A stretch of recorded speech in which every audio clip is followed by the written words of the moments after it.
So welcome to Mindset Pitfalls Holiday Edition, Part 6. I'm Certified Health Coach Jessee Baldwin. And I'm Certified Health Coach Mikaela O'Brien. And although we're health coaches, we are in no way affiliated with or represent the Beck Institute or the Diet Trap Solution. So we're super excited tonight. It's almost Christmas, so that gets me automatically a little bit extra giddy. And, you know, last week we learned about eating out and traveling and psychological traps. But we got a treat here for you tonight. What are we going to learn about, Coach Mick? So for tonight, we're going to cover 3 things. The first one is getting off track traps. This is the last set of traps that we're going to be talking about. And then we're going to be talking about staying free from traps for life.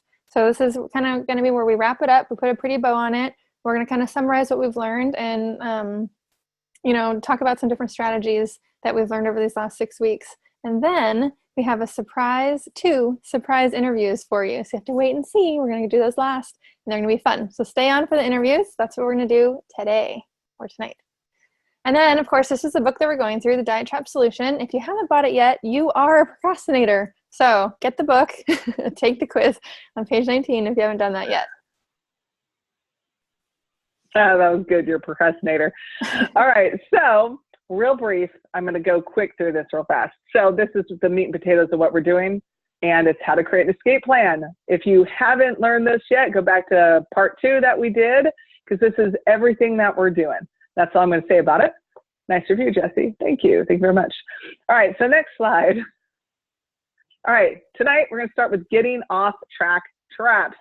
So it's safe to say that pretty much every person who has ever done any sort of diet or lost weight and tried to maintain it has at one point or another gotten off track, time or two, maybe 100 times or 2. So according to the author, the most common sabotaging thought behind this is, I've blown it. I might as well give up, eat whatever I want for the rest of the day and start again tomorrow. Does that sound familiar? Does to me. Well, consider for a moment, what if every time in the past that you had ever gotten off track, what if you immediately got right back on track? Like right away, not the end of the day, but immediately, right away. What if you had said, okay, I made a mistake. It's not the end of the world, and got right back on track? How much better off would you be now? So getting off track, it can totally derail us for a day, for a week, for a month, even for a year. And so it doesn't have to be that way. So tonight, as we cover this section of eating traps, allow yourself to learn or to realize that a mistake in eating is just that. It's a mistake. It's not necessarily a license to lose control. This mind shift will make it so much easier for you to get right back on track. So tonight we're going to cover the traps of I've blown it, the self-criticizer, the stuck off track, the overcompensation, and the all or nothing traps.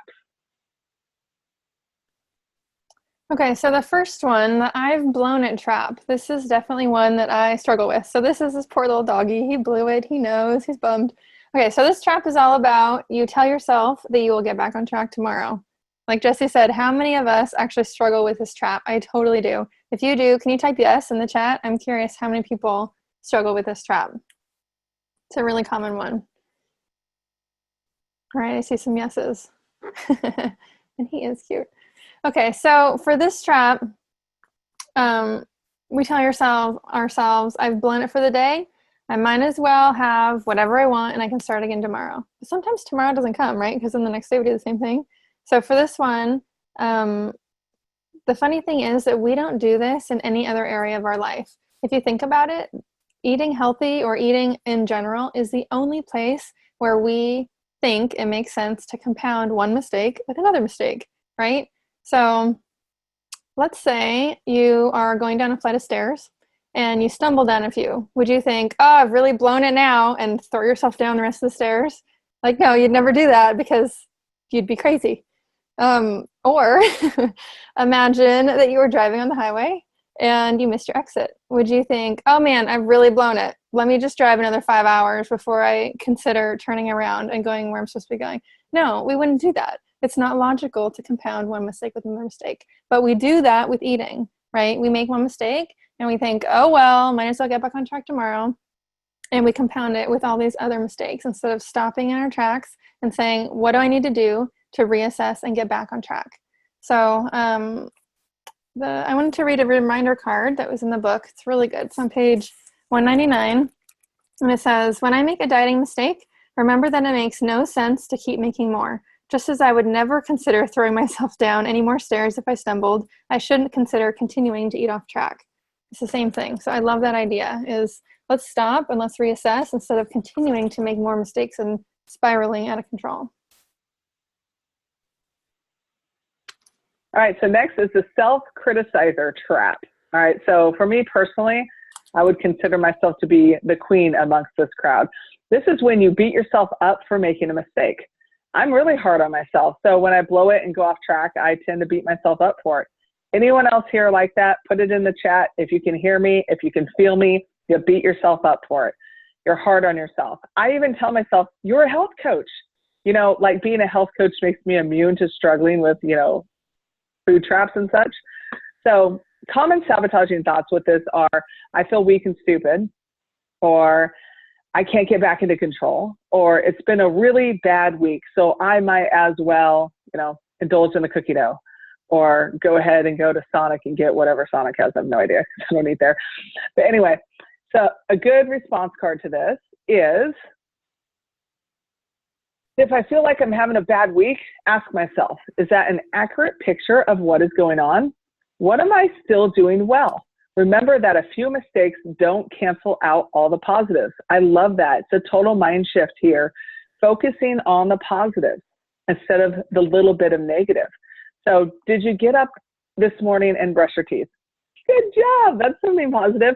Count up all the positives in your day. They undoubtedly outweigh anything negative. That was really good. Okay, so the next one is the stuck off track trap. So this is a little bit different than the first one. The first one was getting off track. This is when we've already gotten off track and now we're stuck off track. So you have a tough time restarting once you've blown it, once you've gotten off track. And, oh, all right, it's gonna kick me out for a second. I'll be right back in. Okay, there we go. That's quick.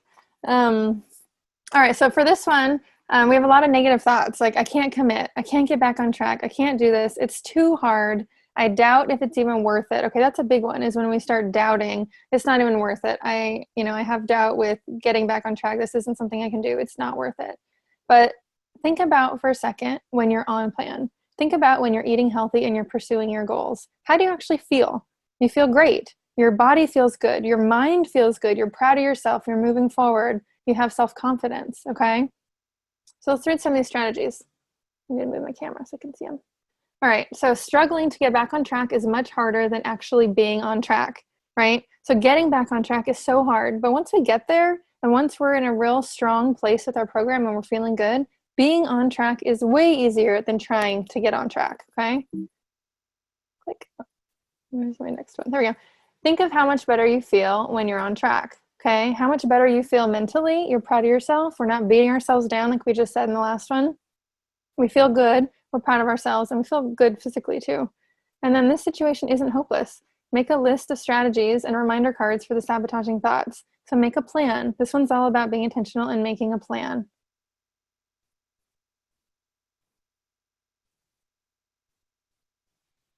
Sorry, forgot how to unmute myself for a second. All right, so next is the overcompensation trap. This is when you make a mistake and decide you won't eat anything else for the rest of the day. How many of you have tried that? All right, this is a real thing. I have actually said this out loud and tried it, but honestly, I get too hungry, so it really doesn't last, you know. But it's an interesting thought that comes into our heads. For other people, this really is an option. This is something that they struggle with. But we know that this hurts our bodies. It doesn't help. There's no such thing as banking up on calories, so you don't need to eat any more food for X amount of time. So a great response card for this is, when I make a mistake, don't plan not to eat. It just doesn't work. I don't deserve punishment. It was only a mistake. It's very powerful at the end there. You don't deserve punishment. It's only a mistake. So one thing, it comes back to beating yourself up. My coach says, Jessee, you give other people grace. Why don't you learn to give yourself grace? That's what I want you to take away from this. Practice the art of giving yourself grace. I love that. That is true. Okay, so the last one for this section is the all or nothing trap. I know, well, I don't know about all of us. I've totally been there where this woman is like, yes, all mine. It's all or nothing, right? We're in or we're out. So it says, once you eat something bad, right, you deem it as bad, you tell yourself you're totally off track. So we get in a mindset of we are completely on track or we are completely off track. There's no middle ground here. Either I'm doing awesome or I'm off track, and that gives us license to eat whatever we want. But it really doesn't. We just think it does. It's an excuse that we make up. And yes, I definitely struggle with this one. This is a big one for me. So is there a way to create a middle ground here? Is there a way for us to stop and reassess and kind of like the freeway, we don't just keep going for another 5 hours, right? If we stop and we turn around, we can get back to where we were. We can get back on track so much faster than if we let this derail us. So there's a concept that they cover in the book. They say we are never really totally off track because being on track is always just one eating decision away. And I love that. The idea is that it's an excuse saying I'm totally off track. I'm just going to eat whatever I want for the rest of the day or for tomorrow or for this week or this month. But there's no such thing as being totally off track because in 3 hours, I'm going to need to eat again. And at that point, we have a choice. Do I want to get back on track? Do I want to eat healthy and reach my goals, or do I want to continue eating off track? So this is a choice that we have every time we eat. It's a decision we make every time we eat. All right, here comes the next section, staying free of traps for life. Sounds good, right?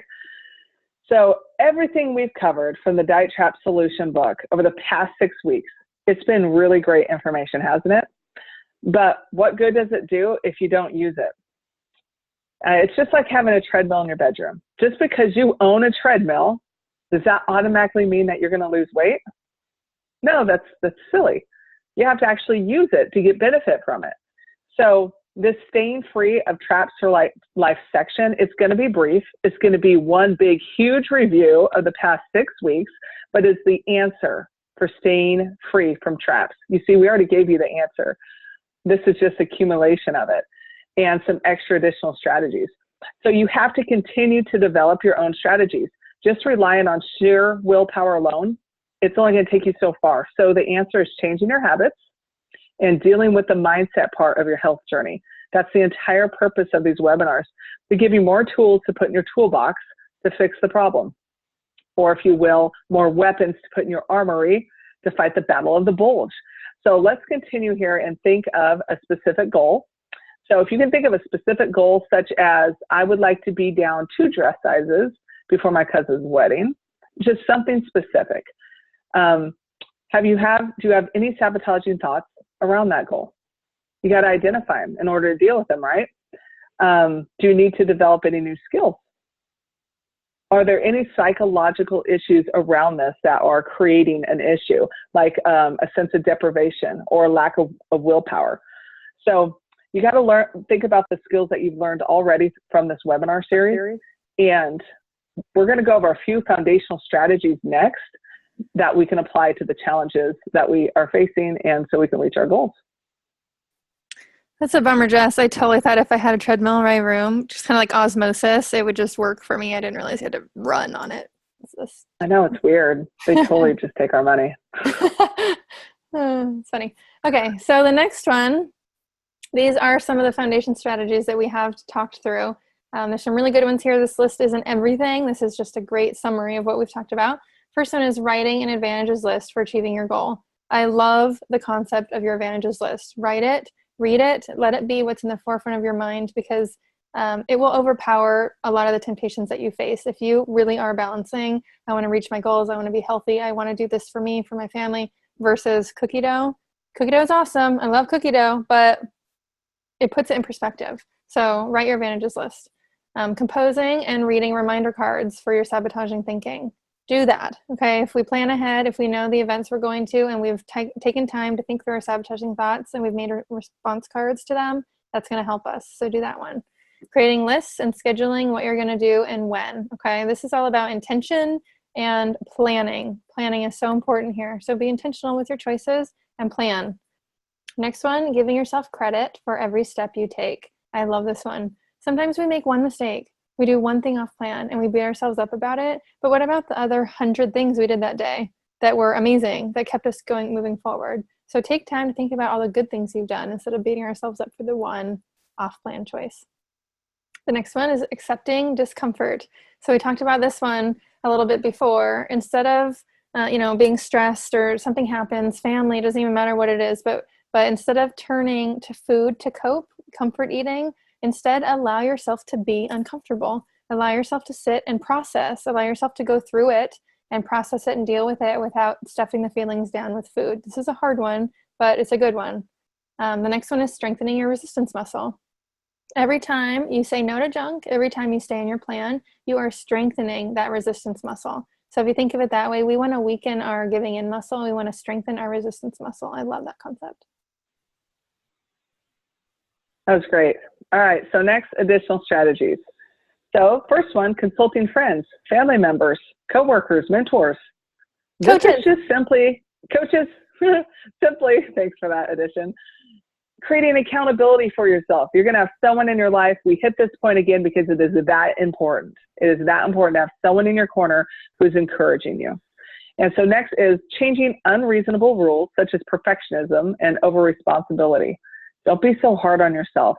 What this comes down to is doing what you need to do to get it done, but no more than that, okay? So also developing a sense of entitlement to make changes. That sounds kind of deep, but all that really means is value yourself. Find worth in yourself. You are worthy to be saved, to have your goals met. You're worth it. The next one's the same thing, being assertive with others. Once again, you're worthy. And so go ahead and stand up for yourself. It's okay. And last is staying on track when times are difficult.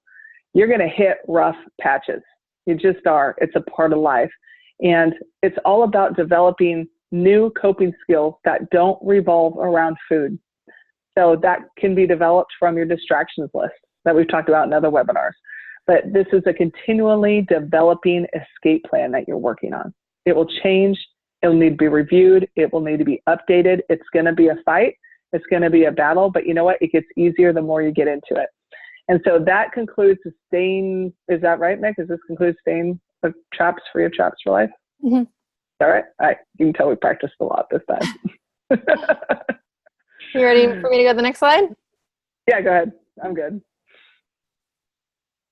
Okay. So aha moments. I know we did this before, but I would love to hear what stood out to you this whole series. Okay. We've had 6 weeks together. What did you learn? What are you applying already? What are you looking forward to applying? I'd love to hear any sort of feedback to what changes you can make. Even what realizations have you made that's like, I never looked at it like that, or I never thought to, think through it, stop and think through it like that. I would love to just hear some of your feedback with what has worked for you, what stood out to you. And then I'm going to let Jessee read some of these when these comments start coming through. So go for it. They're already coming in fast. All right. I know if you're watching the recording, you can't see it, so I'll read them off for you. Brant says the power community. He's absolutely right. The power community. The people have come here together tonight. We've had pretty much the same core participants watching live. And you're a part of our health community. We're a part of your health community. And we're all in it together. Dagmar said, I am worthy. Absolutely. That's a big one. Men and women, they struggle with self-worth. You absolutely are worthy. And Jennifer, she said, working on responses to sabotaging thoughts. Yeah, you are, because I've seen them, and you're doing a great job, Jennifer. Jennifer is actually using the treadmill in her life. She's actually putting it to work, so good job. And Dagmar again said she needs more people in her corner. That's good. Bethany says, throwing yourself down the rest of the stairs. That was a good one. That hit home with her. All right, I love it. So thanks for sharing. Thanks for being on. We're going to go actually to our surprise interview, or interviews. Okay, this is a super surprise. You have no idea how surprising this is. It's a surprise to you. It's also a surprise to us. Was that confusing? All right, so anyway, this is what we're going to do. I have written, I should tell you who the surprise interviewers are. Okay, it's actually me and Mikaela. Surprise! All right, but what's the surprise about it is I have written down some specific questions to ask Mikaela, and she has no idea what they are. Isn't that crazy? She actually agreed to this. And she has done the same for me. she's written down some questions for me. They're going to be health related, of course. Maybe, I'm not sure. And anyway, that's what we're going to get into right now. So pay attention. Of course, we're going to stay on for the debrief, but this is just a glimpse into something a little bit deeper into our stories. Looks like I'm going to ask Mikaela questions first. Oh, is that what we had planned? No, I'm ready. So this is not practice because we didn't want each other to know what we're going to ask. So this is going to be really fun. It's a real treat. All right. So Mikaela, first of all, thank you for being willing to open yourself up and subject yourself to whatever it is that comes out of my mind. So first question for you, Mikaela. You've lost a lot of weight. Congratulations, by the way. Awesome. If there is any one thing in this world that can get you off track, what is it? Food-wise. One thing? There's like a million. Yeah. What came to your mind first? Okay. Baked chocolate, like smelling brownies and cake and cookies. And I absolutely love raw cookie dough. So probably those two things. Pretty sure your husband just gave that up in the chat. He totally did. Cookie dough and brownies. He totally did. All right, cookie dough and brownies. Okay, so here's the next question I have for you. You got to be honest. When you get off track, what percentage of the time do you get immediately right back on track? Not very often. Wow, Brant said 2%. I was gonna say more like 5 to 10%. But yeah, probably more like 2%. That's probably legitimate. All right, good. So you're human. I love it. Coach Mikaela's human, everyone. Okay, so next. All right, so when you do get off track, and clearly it can take you some time to get back on, what is it that encourages you to get back on track when you've been off track for a while? Okay, what encourages me to get back on track? It's usually how I feel. Yeah, the mirror, that's a big one. Definitely. Looking in the mirror, knowing that I've just, undid everything that I just did, and feeling crappy physically, like just, like headaches and the puffy red face and the gut issues, and it all kind of comes back real quick. So definitely feeling crummy and beating myself up over it. And I'm like, that's enough. I feel like junk. I want to refocus and get healthy. So then I'll stop and get back on track. So you get to a point where enough is enough. You feel sick enough. Whatever it is you said. Yeah, I get that. All right. So here's another one. What sabotaging thought do you have that leads to your continued out of control eating when you're in this cycle? What's a recurring sabotaging thought during that time? Probably it's okay. I'll just have whatever I want today and I'll get back on track tomorrow.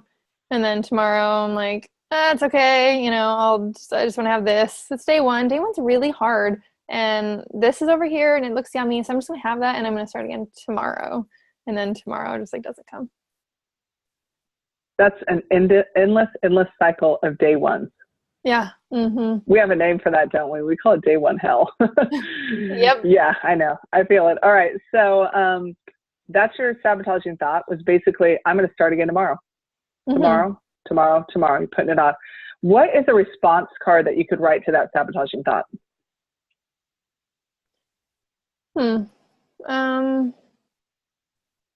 That's a really good question. I would probably say the first thing that came to mind. Not as easy as it looks. No, it's really hard on the spot. Thanks. The first thing I thought of was the being on the freeway and just going for another 5 hours. So I'd probably write something about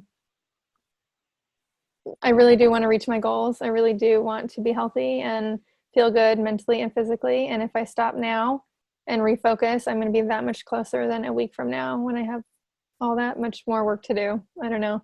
It'd be something about stopping now and focusing, because my goals, where I want to be, is definitely what's going to get me there. Okay. So let's say you write that card. I should be totally honest here. You have that card. Does it work when you need it? Sometimes. Sometimes. Piece of paper in your hand. Does it work? Does it stop you? Sometimes it would. Sometimes it would. Sometimes if I'm on the fence, and I'm like, should I not? I really want to. If I stopped and I read it, I think it could definitely work. I think it could help me refocus and stay on track. However, there are definitely times when I have it in my head, I'm super stressed out about something and I'm like, this is what I want. I'm going to do it. I don't care. And I've already made up the choice. I've already made up my mind to do it. And reading a card is probably not going to stop me. So at that point, that tool probably wouldn't stop me. So what would help you at that point in that moment?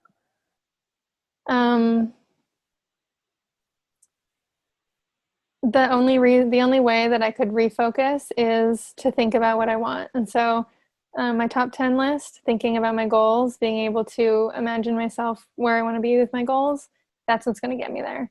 So accountability, talking to people about it. There's a lot of other strategies that we've talked about here that would work at that point. So my top 10 list, even the cost analysis, I love that idea of weighing, this cookie dough that I really, really want versus all these other things that I really, really want.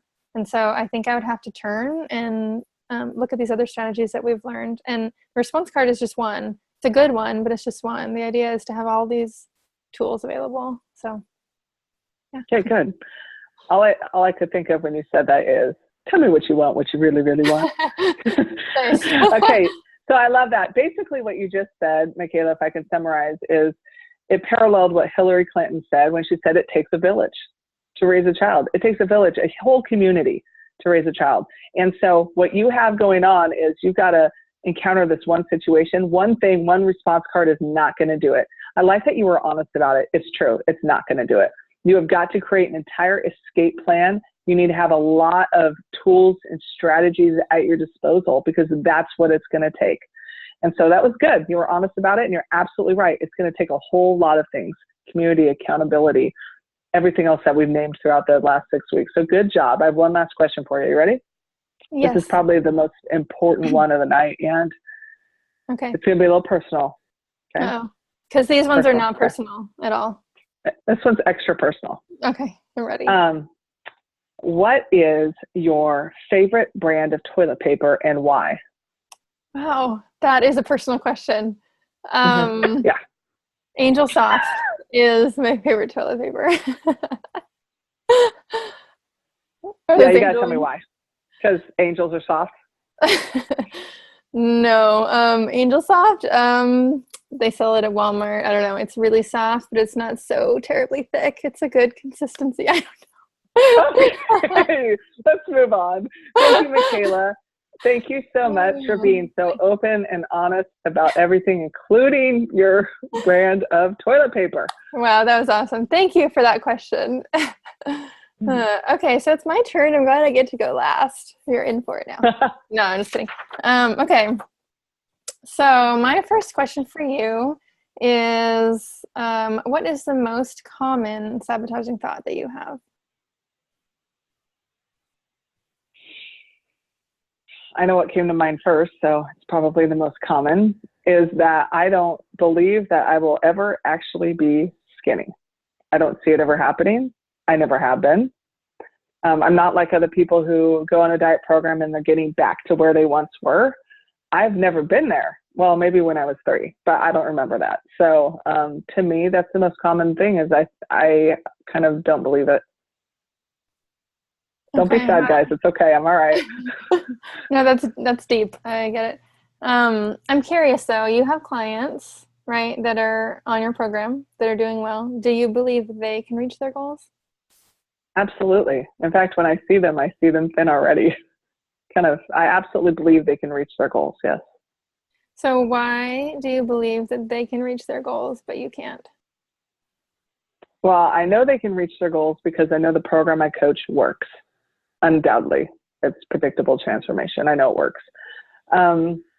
And they have an awesome health coach. So that's another reason why I believe they'll reach their goals. Yes, that was a pat on my own back.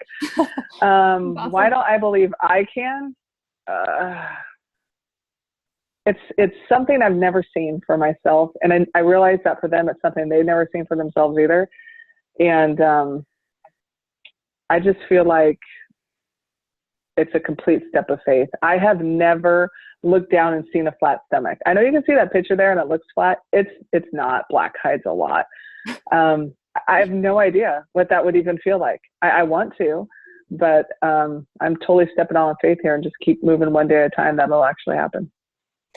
Okay, so this is more of a request than a question, actually, but it sounds like there's a whole bunch of sabotaging thoughts underneath that big main one about reaching your goals. I'm going to challenge you, since we're recording this and we have an audience. Would you go there? Will you go there and sit and think through what those sabotaging thoughts are and address them? And I would love for you to make response cards yourself for those sabotaging thoughts, because you can get there. Just because you've never been there does not mean you can't get there. So I would love for you to do that yourself. And maybe you can report back in January when we have our recap. Wow, that was smooth, Beck. That was smooth. Yes, I will agree to do that. Okay, good. Awesome. I know everyone would love to hear it because everybody loves you and you're awesome and you're worth it. Okay. Next question. Okay. I like this game. This is a game. It's really funny. Okay, so I'm curious, why did you first read this book? Because you told me to. True story. So I was struggling big time earlier this year. I had some pretty intense stressors happen in my life, and I got way off track and I could not get back on. I had at least 100-day one, so I just couldn't get back on track. And I had the plan, I had the program, I had accountability, but I was a little messed up here in the head. And, Mikaela said, I know of this book you need to read. It's going to help you with the mindset part. And so I got it and I read it. I fell in love with it. It was exactly what I needed. So why then did you want to make a webinar series out of this book? To me, I felt like this is such an important piece in health and wellness and weight loss, the mindset part. The program that I coach, it's phenomenal. It's second to none for nutrition and weight loss. And it's about creating healthy habits. There's so much that goes along with that, though, with your mindset, especially for people who have really battled with obesity for a long period of time. The mindset there is just so different. And I don't mean to sound disrespectful to people who only have a few pounds to lose, but when you're looking at it, it seems insurmountable when you have 50 plus to lose. And so there's a lot of sabotaging thoughts that go in with that. This book was instrumental in helping me myself get back on track. I've totally gotten back on track and I'm excited about that. I got derailed a little bit for Thanksgiving, but I planned it and I'm back on track. And so anyway, I just wanted to share it with everyone else. I have clients, they struggle with this. I love the fact that I've got these recordings in my back pocket that I can shoot to clients and other health coaches can use as well. Good. So I'm curious, how do you plan to use what you've learned to help keep yourself on track? These are super thoughtful questions. Mm-hmm. I'm already using it. So I plan to continue to use it. I have already done a cost analysis. I have made escape plans. I have used, just 2 nights ago, Mikaela, I was making Christmas crack. If you want to know what that is, don't look it up. It's horrible, horrible stuff. Anyway, I'm making it, and I had you, Mikaela, on FaceTime with me. I created accountability. If she couldn't see my mouth at any point in time, she yelled at me. She's like, wait, are you eating? And so I actually went through the entire process of making this massive amount of candy, and I didn't even lick the spoon. Awesome. Total victory. So I am already using the strategies that I've learned on this. I made cookies with my son yesterday. Didn't touch the dough. Didn't eat the cookies. I mean, I never thought that this was possible before I had these strategies. So I plan to just continue using them. That's awesome. I love that. Okay. So what is the number one way that helps you refocus on your goals? What is the one thing? All right, we're going a little over time. Sorry, guys, but this is going to be a good one. All right. The number one thing that helps me refocus and get back on track is my clients. Hands down, came right to my mind. Absolutely. My clients inspire me. If I'm off track and I get on the phone and they're telling me how great they did and how they resisted this, and they're down 3 pounds and they're excited, and I'm sitting there feeling bloated and horrible because I just ate a bunch of sugar, they inspire me to get back on track. I want to be authentic in what I do. I'll share this one story with you real quick because it's true and it's actually pretty hilarious. And I'm going to be totally open here. Okay. Earlier this year when I was super, super struggling, I was on the phone with a client. I'll call her Emily. And I was checking in and I was eating a giant Hershey bar with almonds straight from the freezer. So it was extra crunchy and delicious. I was eating that while coaching a client. True story. So she hears the wrapper and she says, "Is that a wrapper I hear?" I said, "Oh yeah, uh-huh." And she says, "Oh, is that a wrapper from," she names my program, a bar or something. And I'm like, and I didn't want to lie because I don't lie. And she goes, "It's not, is it?" She goes, wait a minute. I know that sound. I was like crunching almonds, right? She goes, "Are you eating a Hershey with almonds?" No joke. Through the phone. I'm like looking out the window. She was 2.5 hours away. And I'm like, is she watching me? I got caught red-handed. But you know what? In that moment, that's when that client became my coach. And it was awesome. And I love that about our community. She didn't judge me. She just straight up asked me, what's wrong? Because she knows that's how it is sometimes. And so number one answer, my clients, they're amazing. I love them to death. They're really good to me. That's a good answer and a really funny story. I do have one more question. It's a quick one. Are you a natural blonde? That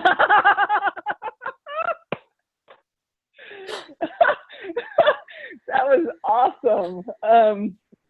So here's the long answer. I was blonde when I was a kid. And I was kind of blonde through my teens. And then I hit my 20s and started to go brown like my eyebrows. And then with every single pregnancy, my hair got darker and darker and darker. And my feet grew also. And so anyway, these are highlights. So well done, right? Yes. Sorry. I just had to embarrass you for the toilet paper thing. It didn't embarrass. No, that was poorly done for embarrassment, but thank you. Okay. All right. I hope you all enjoyed that. Thanks, Mikaela. That was fun. All right. So last slide. Woohoo! Looking forward. Next year, which isn't that far away, we're going to have our debrief and recap. And apparently I will be sharing whatever sabotage and thoughts I came up with. So it'll be Thursday, January 11th at 6:30 Pacific Standard Time. Same place. Join us. We are strong possibility, going to have another giveaway. So you definitely want to come and join us for this. Mark your calendars. Yeah, people are excited about that. All right, so we're going to go to the debrief. If you are watching on the recording, thanks for joining us. Bye.